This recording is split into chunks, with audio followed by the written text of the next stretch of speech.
Bonsoir YouTube, ici Largo pour la suite de cette brillante aventure L'éveilleur avec Thrall Gaillan. Il ne me reste que 8 points de vie, 7 points de résolution et ça va être assez compliqué. Alors j'ai quand même là pour le coup eh bien, une map monde assez fournie. Par quoi je vais continuer? Donc je pense que je vais prendre dans l'ordre. Je vais aller à la douane fluviale. Je ne sais pas ce qu'il y a à faire, mais je vais essayer. Ou alors, est-ce qu'il ne faudrait pas que j'essaye Zagobar le marchand? Peut-être qu'on peut y aller autant de fois qu'on veut sur Zagobar. Ça serait une bonne idée.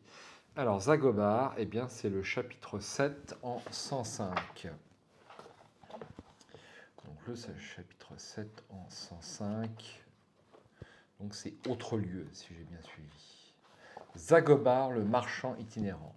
Posez la fiche I1 devant vous. Alors, juste un instant, le temps d'attraper la fiche I1. Je ne vous les montre pas à l'écran pour ne pas vous spolier. Alors comme il y en a beaucoup, c'est toujours un petit peu compliqué à trouver. Mais je vous demande un instant. Alors je les retourne.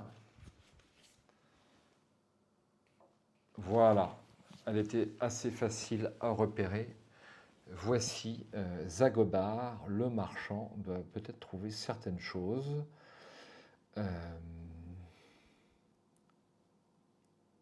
S'il s'agit de votre première visite, allez immédiatement au 158. Je vais au 158.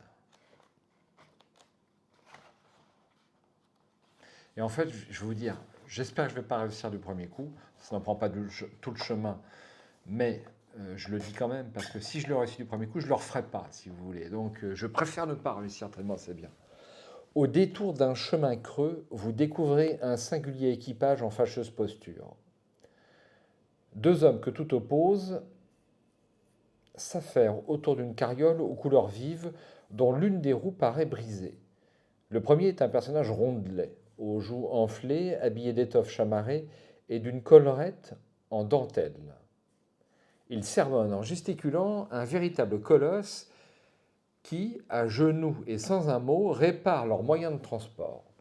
Sur le plateau de la charrette s'amoncellent des ballots solidement sanglés. Comme vous vous approchez, le garde du corps, engoncé dans son pourpoint de cuir, vous dévisage avec suspicion. Il a le front bas et la mâchoire prognate, presque tombante. Les deux francisques qu'il porte à ses hanches finissent de vous convaincre que ce n'est pas pour sa vivacité d'esprit qu'il a été recruté. Au contraire, le marchand ambulant stoppe aussitôt ses reproches à l'encontre du mercenaire et, sans transition, vous accueille d'un large sourire mielleux tout en esquissant une ridicule révérence. Si vous désirez lui proposer de l'aide pour remettre en état sa carriole, allez au 7. Si vous préférez vous enquérir de ce qu'il a à vendre, c'est le 93. Si vous souhaitez juste lui demander quelles sont les nouvelles des régions qu'il a traversées ces derniers temps, allez au 46. Je vais lui proposer de remettre en état sa carriole, pourquoi pas. Ça paraît le choix le plus logique. Et donc je vais aller au 7.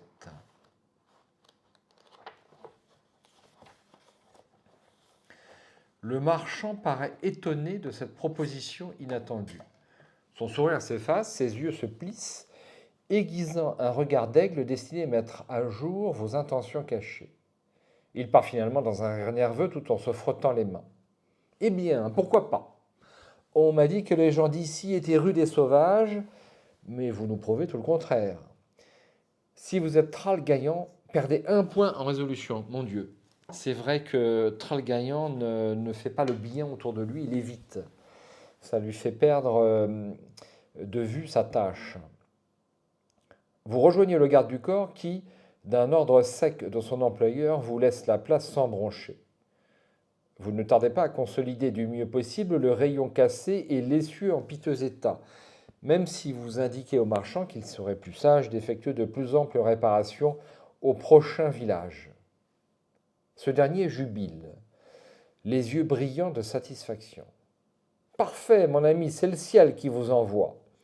Puis, d'un air plein de reproches, se tournant vers son homme de main resté en retrait, pas comme cet empoté d'incapable.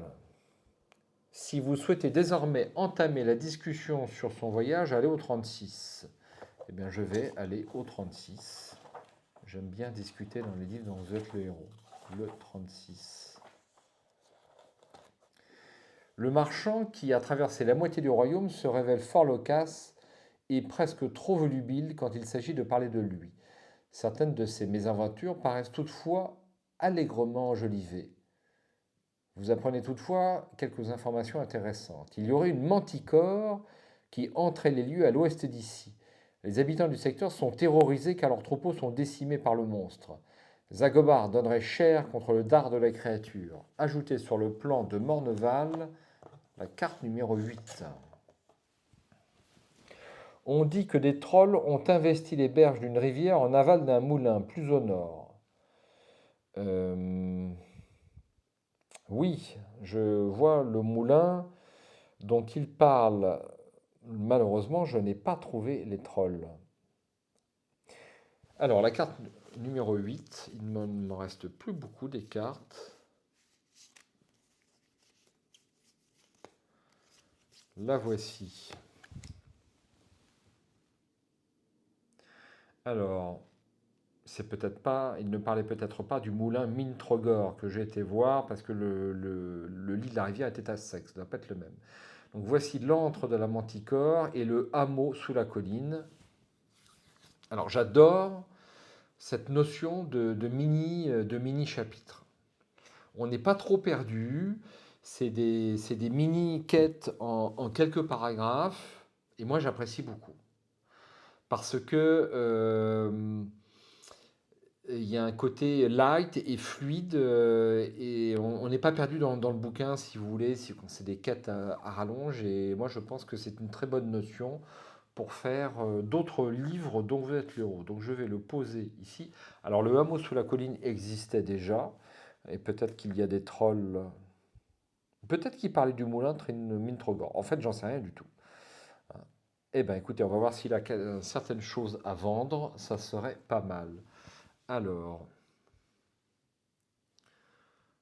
si vous souhaitez maintenant examiner la marchandise du camelot volubile, allez au 93. Mais alors, est-ce qu'il n'y aurait pas des petites choses à examiner sur ici, pour tout vous dire? Comme il y a des numéros cachés sur toutes les fiches que j'ai examinées pour l'instant, pourquoi est-ce qu'il n'y en aurait pas ici? Je vous le demande. Mais ça peut être l'exception qui confirme la règle. Eh bien, écoutez, je ne vois rien sur cette fiche, a priori. N'hésitez pas à me laisser un message en bas de la vidéo si vous avez vu quelque chose. Toute aide sera utile. Vraiment, je ne vois rien sur cette carriole. Je fais gaffe hein, parce qu'ils sont malins. Ils sont malins pour nous perdre, mais bon, là, j'ai pas vu. Avec la roue cassée, je n'ai pas vu. Même dans le coffre, là, ici, là. Eh ben non. Écoutez, donc je vais au 93. 93.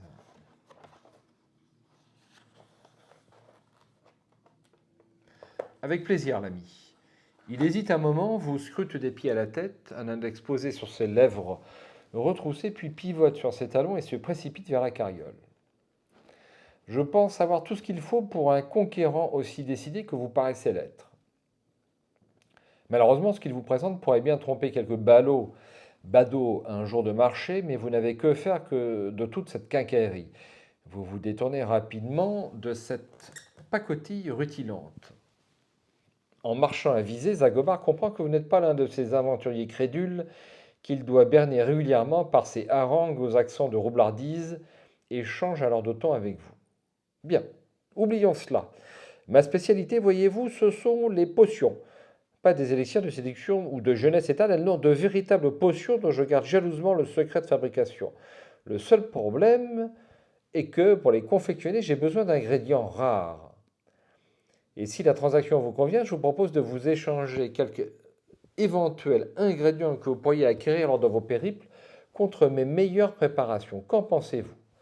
Si vous possédez certains trophées récoltés au cours de votre quête, rendez-vous au 126. Dans le cas contraire, Zagobar vous informe qu'il attendra encore ici un jour ou deux et que si par hasard vous mettez la main sur ce genre de butin, il vous enjoint de ne pas hésiter à revenir le voir. Je vais me rendre au 126, donc j'ai un trophée. Ce sont des bracelets en bronze. Au 126. En fonction de ce que vous avez récolté, Zagobar vous préparera l'une des potions suivantes. Une potion de soin contre un trophée, une potion de force contre un trophée, un élixir d'héroïsme permettant de regagner instantanément 2 points d'héroïsme sans dépasser toutefois les 10 points de départ, à échanger avec un trophée rare, je n'en ai pas, une potion de galvanisation lors d'une bataille ou lors d'une escarmouche apporte momentanément un modificateur de +2 à l'une de vos unités pour le prochain lancer de dés, à échanger contre un artefact ancien. Eh bien, je vais barrer mes bracelets en bronze contre une potion de galvanisation. Galvanisation, c'est pas un mot que j'écris tous les jours. Plus de troupes sur un dé.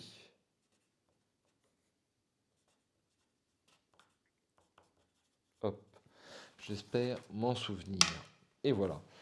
Et ben c'est tout. J'ai pas grand chose sur moi. Il n'y a pas de pièces d'or dans ce jeu, donc je ne vais rien pouvoir acheter d'autre.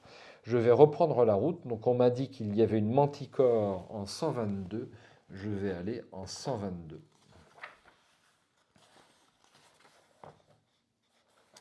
L'antre de la manticore. Vous ne pouvez visiter cet endroit qu'une seule fois. Si vous avez déjà exploré ce lieu, consultez la carte de Morneval afin d'effectuer un nouveau choix.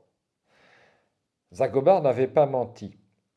Dès les premières pentes de ces collines escarpées, aux flancs éperonnés par des rochers saillants et noirs, vous ressentez une présence maléfique.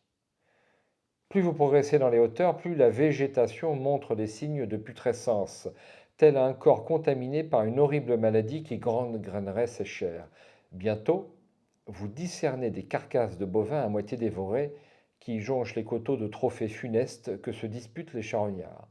Si vous êtes Tralgaillant, testez l'instinct du guerrier. En cas de réussite, rendez-vous au 79. Alors, l'instinct du guerrier, je rappelle, j'ai +1 seulement. Donc, il me faut un 3, un 4, un 5 ou un 6 pour réussir. Et bien, ça sera un 3 et c'est réussi. Je vais au 79.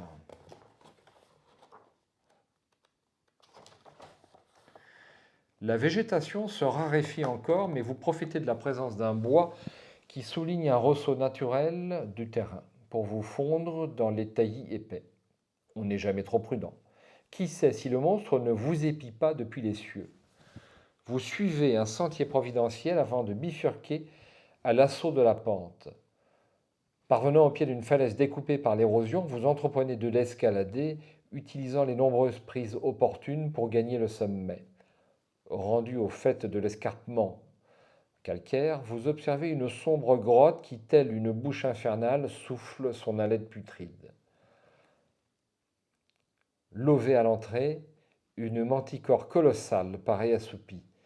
Son pelage carmin luit faiblement dans la lueur vacillante et sinistre du jour déclinant. Sa queue effroyable, terminée par un dard aussi venimeux que mortel, se balance paresseusement au-dessus de sa tête. Lassé d'attendre, vous bondissez de votre cachette et passez à l'attaque. Notez le code Médusé et allez au 44. Vous vous ruez sur la manticore et engagez un terrible combat. Une manticore pourpre, elle a 24 points de vie, 2 en défense, combativité 1D plus 5. Je me rends compte que lors de mes prochains essais, je vais devoir affûter mon épée à l'auberge, puisque je crois qu'on ne peut pas le faire 2 fois. Je vais affûter mon épée à l'auberge pour les combats les plus difficiles. Ça sera le plus habile. Il ne faut pas y aller n'importe quand. Ok. Alors, modificateur contextuel, créature redoutable, -1 à vos tests pour la durée du combat. Donc, je me retrouve à +1 puisque j'ai +2 encore. Médusé Mocode, +2 à vos tests pour le premier tour de combat et +1 pour le deuxième tour. Donc j'ai réussi mon test d'instinct du guerrier et donc j'ai pu la surprendre. Alors, Manticore. 24 points de vie. 24 points de vie, ok. Alors, pour ce premier tour, je vais donc avoir +2 encore, -1 pour le modificateur contextuel, +2. Ce qui me donne un +3 pour le premier tour. Et ensuite, je n'aurai plus qu'un +2. Bon, +3 pour le premier tour, c'est pas mal. On y va. Allez, premier jet, premier tour. 1 + 3 = 4. C'est moyen, c'est moyen. Il vous faut utiliser toute votre science du combat pour parvenir à toucher votre adversaire. Infliger une blessure à la manticore. Donc, j'ai 1 dé + 4. C'est pas mal déjà. 5 + 4 = 9. Donc, il lui reste 15 PV. C'est dommage parce que le combat est sur 2 pages. Ce qui me fait des manipulations. Donc, elle est blessée. Et donc, j'ai à nouveau +1 à mes tests de combat. Donc, j'ai à nouveau +3 pour ce jet. Donc, le premier jet sur ce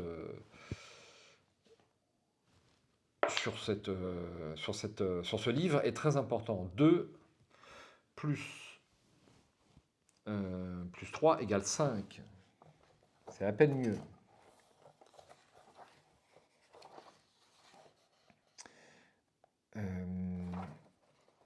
Que je ne me trompe pas. 5. Il vous faut utiliser toute votre science du combat pour parvenir à toucher votre adversaire. Je me suis trompé, j'ai oublié sa défense. J'oublie à chaque fois sa défense. Elle a 17. Elle a 17. Est-ce qu'elle était toujours blessée? Non. Elle n'était pas blessée. Elle avait 17 PV. J'ai évité le misplay d'un cheveu. Donc au lieu d'avoir 5, j'avais 4, ce qui est la même blessure. Donc 1 dé + 4.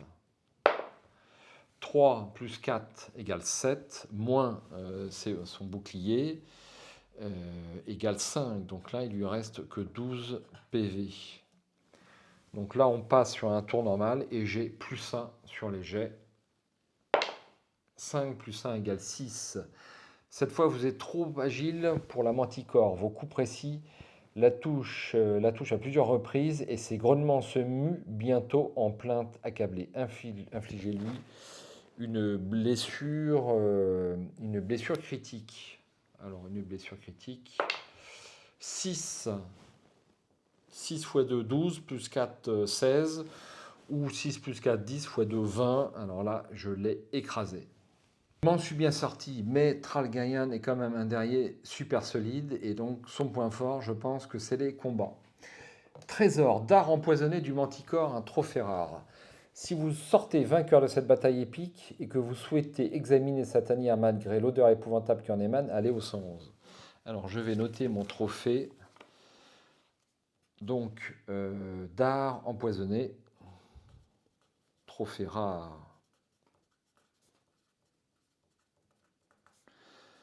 Trophée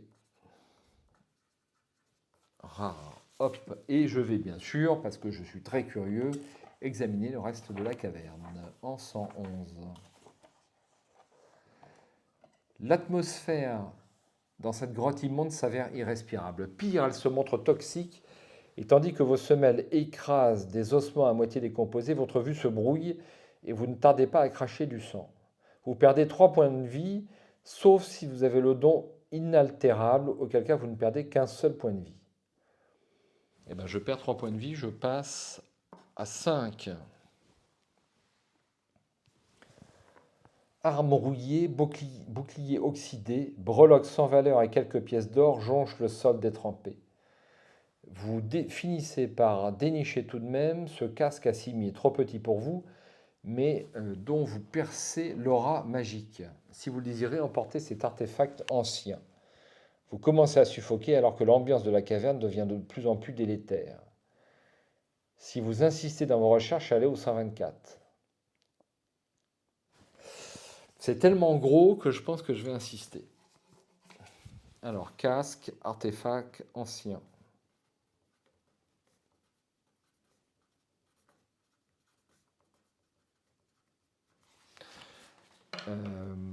124. Je vais peut-être le regretter, hein, ça je sais. Vous allez déserter l'endroit quand, dans une encoignure du souterrain, un chatoiement émeraude attire votre attention. Avec précaution, vous extirpez d'un cocon de calcite une statuette d'une rare finesse. Étrangement, elle a résisté à la corruption des lieux. Si vous le désirez, prenez la carte du simulacre de Pégase, puis quittez définitivement l'antre de la Manticore. Ah, bah j'ai bien fait d'être un petit peu imprudent. Alors, la Manticore, ou Pégase, ouais, je dis n'importe quoi, c'est le Pégase, la voici. Ce qui m'amène à mon cinquième simulacre. Alors, où est-ce que je vais ensuite? Une fois que j'ai fait l'autre de la Manticore, alors je peux aller au hameau sous la colline, au chapitre 7, qui n'est pas très loin, pourquoi pas, au 91. 91. Vous ne pouvez visiter cet endroit qu'une seule fois. Si vous avez déjà exploré ce lieu, consultez la carte de Marneval afin d'effectuer un nouveau choix. Si vous possédez 3 simulacres ou davantage, rendez-vous immédiatement au 100. Dans le cas contraire, poursuivez votre lecture. Alors, je vais prendre des notes. Parce que moi, je ne prends pas beaucoup de notes, et c'est une grosse erreur. Je sais, que voulez-vous. Et là, je vais essayer d'en prendre pour faire un meilleur essai au prochain coup. Je vous demande un instant. Alors, si vous possédez 3 simulacres ou davantage, rendez-vous immédiatement au 100. Je possède 3 simulacres ou plus. Le village ne doit plus être loin d'après le bûcheron que vous venez de croiser. Tant mieux, car l'averse redouble et vous ne seriez pas contre une pause au coin du feu le temps de sécher vos affaires détrempées. Mais votre vigilance est alertée par un mouvement droit devant vous. À travers le rideau d'une pluie battante, une ombre grandissante approche. Un cavalier juché sur un destrier noir. Ses intentions hostiles ne font guère de doute. Vous dégainez votre arme avant de vous préparer à l'affrontement imminent. Tirez une carte les dévoreurs pour connaître l'identité de votre ennemi. Si cela n'a pas déjà été fait, mélangez un pilier face cachée les 5 cartes correspondantes. Oula, qu'est-ce que c'est ça? Dévoreur. Ah mais oui, il y a des cartes dévoreurs, je ne les avais pas vues. Donc voici les 5 cartes dévoreurs. Je ne sais pas trop ce qu'il y a au dos. Je vais les mélanger. Donc il faudra revenir au 100. Ça sera ça. Ça sera le bretteur. Vous retenez avec moi 100. Au chapitre 9, page 222. Paragraphe 222. Alors, le 9. Alors, ils ne sont pas numérotés, leurs chapitres. Ça, c'est chiant. C'est le combien, autre lieu. Ça, c'est le 7. Le sanctuaire, c'est censé être le 8.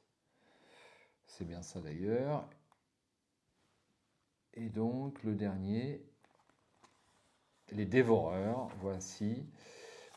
Oh là là, mon Dieu. Mais ça, j'avais pas vu tout ça. Le bretteur. Voilà le monstre que je vais affronter. Paré de ces 2 épées dont les fourreaux en peau humaine barrent son dos en une sinistre croix, ce dévoreur revendique son appétence pour le duel et le règne du fer. Le tintement métallique de son armure précède son apparition tel un glas macabre annonçant l'agonie prochaine du condamné. Et rapide et passé maître dans l'art de l'escrime, c'est un redoutable adversaire que vous vous apprêtez à affronter. Il a 18 points de vie, 3 points de défense, une combativité de 1D plus 5. Alors s'il me touche, je suis quasiment mort. Modificateur contextuel, combattant héroïque, -2 au test de combat pour refléter le haut degré d'expertise du bretteur dans le maniement de l'épée. Donc, ce qui fait que je suis à 0. Modificateur spécifique, attraction maladive, objet, -1 au test de combat si vous possédez 4 simulacres au plus. Mon Dieu. Et enfin, le défaut de la cuirasse. J'ai le défaut de la cuirasse. Ouf, +1. Donc, ce qui me donne, je lance le dé, tout simplement. Eh bien, on y va. J'ai juste le temps de noter les points de vie. Donc, le bretteur, il a 18 PV. Ça sent le roussi, hein. 6. Je m'en tire bien. Quiconque observera ce duel serait éberlué par la dextérité des combattants. Rivalisant de technique et de force, vous prenez au terme de tour un ascendant majeur sur votre adversaire. Pour la première fois, vous l'entendez pousser un cri. Infligez une blessure critique au bretteur. Alors, je vais juste rejeter un œil sur les blessures critiques. J'ai peur de me tromper. Normalement, ça multiplie tout simplement les combats par 2, mais je voudrais savoir ce qu'il en est du modificateur. Donc, vous faites avance rapide, hein, si c'est pas bon pour vous. Alors, les combats. Les combats. Voilà. Blessure critique. Lorsque le coup touche gravement sa cible, dégâts de l'attaquant. Donc, c'est la combativité, clairement, qui est multipliée par 2 au complet. Donc, c'est ça que je voulais savoir. Donc, j'ai pas fait d'erreur. Donc, une blessure critique. J'ai mes chances, du coup, hein. Allez. 4 plus 4 égale 8 fois 2, 16, moins sa défense, ce qui perd 3 points de moins sa défense, j'ai dit combien? 13 points de vie, il lui reste 5 PV. 5 PV, elle est gravement blessée et j'ai plus 2 à mes tests de combat. Donc sur ce jet, j'ai plus 2. 5 plus 2, 7. Et bien écoutez, j'ai réussi à éliminer le bretteur. Trésor, lancez un dé. Sur 1 à 3, poussière spectrale. Sur 4 à 6, artefact ancien. J'ai eu de la chance. 6, ça sera un artefact ancien. Donc, et c'est quoi? Est-ce qu'il faut noter le nom? C'est même pas marqué. Au début, ils ont pris la peine de noter le nom de l'artefact ancien. Et ça, je trouve ça un petit peu dommage. C'est un peu plus immersif. Ils l'ont fait tout le temps. Donc, j'ai 2 artefacts anciens. Voilà. Donc, je vais pouvoir aller changer tout ça.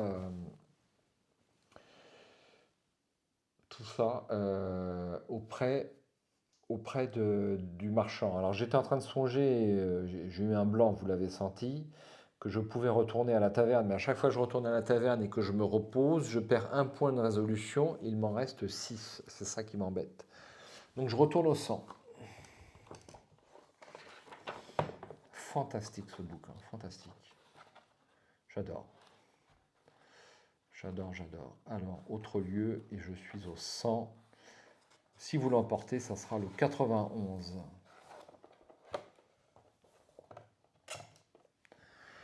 Vous ne pouvez visiter cet endroit qu'une seule fois. Si vous l'avez déjà exploré ce lieu, consultez la carte de Morneval afin d'effectuer un nouveau choix. Si vous possédez 3 simulacres ou plus, rendez-vous immédiatement au centre. Dans le cas contraire, rendez-vous. Alors là, en fait, il me demande de retourner au 91. Si vous l'emportez, et poursuivez votre lecture. Ok, c'est plus clair. Décidément, on dirait que tout Morneval est plongé dans les affres de la déréliction, comme si la grisaille et la mélancolie s'immisçaient jusqu'au tréfonds des âmes pour y distiller leur lent poison. Le hameau de la sous-colline, le hameau de sous la colline, n'échappe pas à la règle. Si vous avez vécu les événements de la tour des scribes, allez au 136, sinon allez au 49. J'ai vécu les événements de la tour des scribes au 136.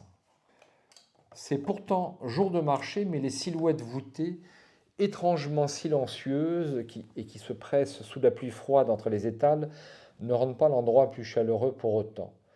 Vos questions restent sans réponse. Il est rare qu'on daigne vous adresser la parole.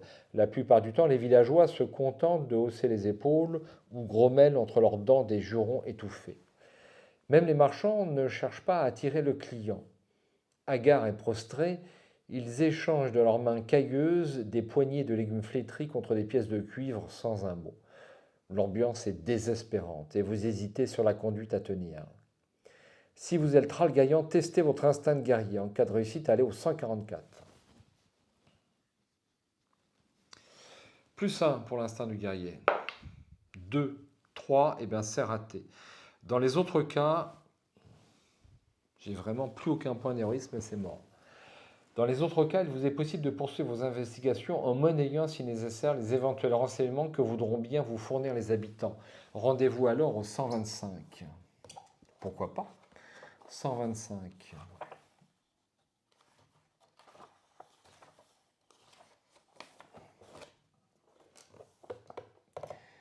L'appât du gain paraît délier les langues. Un attroupement confus se forme autour de vous tandis que les pièces d'or dans votre paume attirent des regards envieux. Mais les renseignements utiles tardent à venir. C'est un flot de banalités affligeantes ou de balivernes éhontées que l'on vous sert. Vous ne cachez plus votre agacement quand des éclats de voix se font entendre derrière vous. La foule se disperse alors en criant comme une volée de moineaux tandis que l'on vous bouscule. Quand enfin votre champ de vision s'éclaircit, vous crachez au sol de mépris face à la patrouille de soldats qui vous encercle. Rang 3, scélérat tu es, tonne l'officier de tête d'un ton mal assuré. Sur la place boueuse, seul le tintinabulement de l'averse sur les casques de fer et les plastrons répond à son injonction. Les habitants du village n'ont pas perdu de temps pour vous vendre. Qu'importe, redoutant que des renforts n'arrivent, vous prenez l'initiative de passer à l'attaque et d'en finir au plus vite pour fuir d'ici. Les soldats de Morneval. 18 points de défense, 18 points de vie, 2 points de défense, combativité 1D plus 2. Je note les soldats. 12, 18 PV, comme le bretteur. Alors, y a-t-il des modificateurs particuliers? Modificateur contextuel. Moins 1 au test de combat tant que les points de vie des soldats sont supérieurs à 13.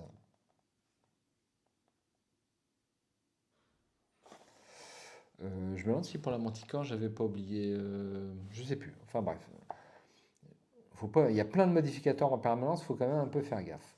Modificateur spécifique, réflexe éclair plus 1, bonne fortune plus 1, j'ai aucun des deux, c'est mort. C'est mort, c'est mort. Alors. Donc j'ai plus 2 encore, moins 1, parce que les points de vie sont supérieurs à 13, donc j'ai plus 1 au jet de dés, tout simplement. 6 plus 1, 7.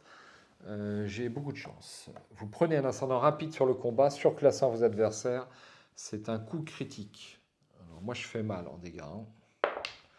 4 plus 4 égale 8. x 2, 16.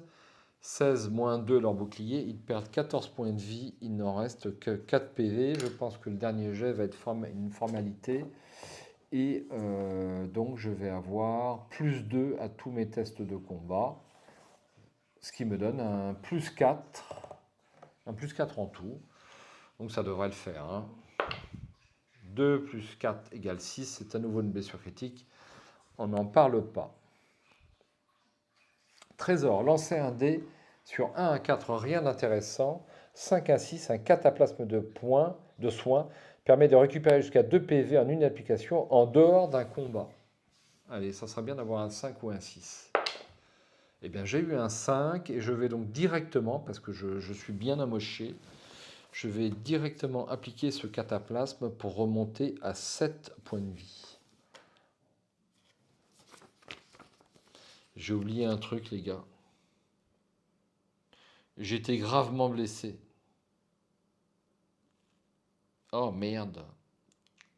Alors voilà, j'ai noté les points de vie en dehors de la fiche de personnage parce que ça note pas bien.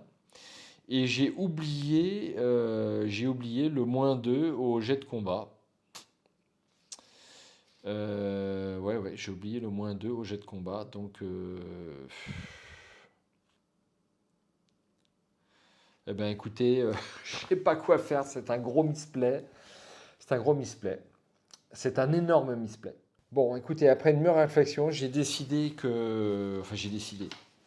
faut que je vois au montage, mais a priori, je perdais les combats. Donc je vais m'arrêter là pour ce soir. Je vais faire le montage. Et avec ce modificateur de -2 que je vais rajouter donc, au montage, je verrai ce que ça donne, mais je suis convaincu que je serai mort dans les précédents affrontements, si vous voulez. Donc, et si c'est pas le cas, bah, je reprendrai à l'endroit où je l'ai laissé, je ferai le montage demain. J'ai horreur de faire des gros misplays. Alors, je sais que le misplay fait partie des vidéos. Je l'ai appris depuis plusieurs années que je fais des vidéos. Et on ne l'apprend que lorsqu'on fait des vidéos. Quand vous ne faites pas de vidéos, vous pensez que vous ne faites pas d'erreur, mais vous en faites, tout comme moi. Soyez-en convaincus. Et puis, bah, faut faire avec. Voilà. Donc, j'essaye de rectifier quand je peux. Quand c'est pas trop grave, je continue. Et puis, faut pas que ça nuise au parti si vous voulez. Mais là, je vais essayer de rectifier si je peux. Mais en fait, je pense que avec ces 8, quand on descend à 8 points de vie, il faut absolument regagner des points de vie pour réussir. Pour réussir. Bonsoir à tous, et puis j'espère à bientôt sur la chaîne pour... je suis scotché absolument, et je n'ai qu'une envie, si j'ai échoué aujourd'hui, je n'ai qu'une envie, c'est de recommencer. Si vous dire, si vraiment ça m'a énormément plu, mais énormément, j'ai jamais pris une claque comme ça depuis très très longtemps. Ciao.